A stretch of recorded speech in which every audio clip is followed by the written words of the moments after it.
Assalamualaikum warahmatullahi wabarakatuh. Saya Ika Mauti dengan NIM C1C021168.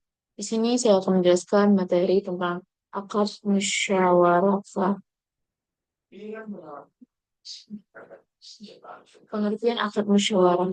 Musyawarah secara bahasa diambil dari bahasa Arab yang berarti mencampur. Dalam hal ini mencampur suatu model dengan model yang lain sehingga dapat dipisahkan satu sama lain. Berdasarkan pernyataan standar akuntansi keuangan nomor 106, al-musyawarah adalah akad kerjasama antara dua pihak atau lebih untuk suatu usaha tertentu. Dengan kondisi masing-masing pihak memberikan kontribusi dana dengan ketentuan bahwa keuntungan dibagi berdasarkan kesepakatan, sedangkan kerugian berdasarkan porsi kontribusi dana. Jenis akad musyawarakat ada dua. Yang pertama, syirkah al-milk mengandung arti kepemilikan bersama atau co-ownership yang keberadaannya muncul apabila dua orang atau lebih memperoleh kepemilikan bersama atau suatu kekayaan. Yang kedua, syirka al-uqud atau kontrak. Syirka al-uqud yaitu kemitraan yang terciptanya dengan kesepakatan dua orang atau lebih untuk bekerja sama dalam mencapai tujuan tertentu. Yang itu syirka abdan, syirka wujud, syirka inaan, syirka wafawadah.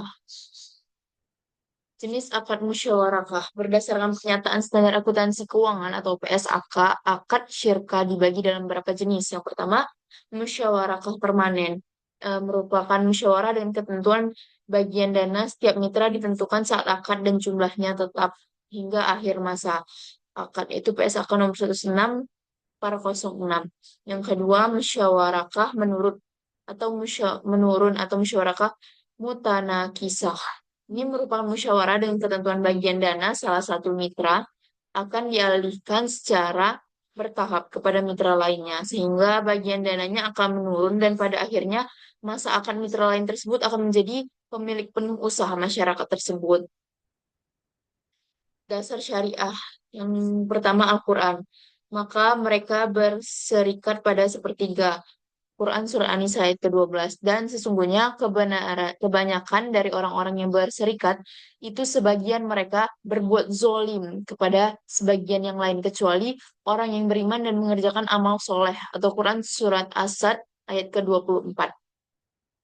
Yang kedua As-Sunnah, hadis Qudsi. Allah adalah pihak ketiga dari dua orang yang berserikat. Sepanjang salah seorang dari keduanya tidak berkhianat terhadap lainnya. Apabila seorang berkhianat terhadap lainnya, maka aku keluar dari keduanya. Hadis riwayat Daud dan Al-Hakim dari Abu Hurairah. Pertolongan Allah tercantum atas dua pihak yang berserikat sepanjang keduanya tidak saling berkhianat.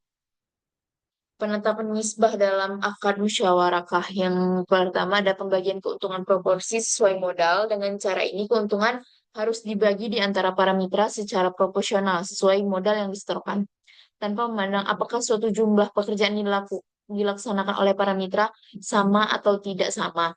Yang kedua, pembagian keuntungan tidak proporsional dengan modal. Dengan cara ini dalam penentuan nisbah yang dipertimbangkan bukan hanya modal yang disetorkan, tetapi juga tanggung jawab, pengalaman, kompetensi, atau waktu kerja yang lebih panjang. Nisbah bisa ditentukan sama untuk setiap mitra 50/50 atau berbeda 70/30, misalnya proporsional dengan modal masing-masing mitra. Perilaku akuntansi atau PSAK 106. Untuk transaksi musyawarakah akan dilihat dari dua sisi pelaku, yaitu mitra aktif dan mitra pasif. Yang dimaksud dengan mitra aktif adalah pihak yang mengelola usaha masyarakat, baik mengelola sendiri maupun menuju pihak lain untuk mengelola atas nama, sedangkan mitra pasif adalah mitra yang tidak ikut mengelola usaha, biasanya lembaga keuangan. Mitra aktif adalah pihak yang bertanggung jawab melakukan pengelolaan sehingga ia akan wajib melakukan pencatatan akuntansi. Sekian materi dari saya, lebih dan kurangnya saya mohon maaf. Wassalamualaikum warahmatullahi wabarakatuh.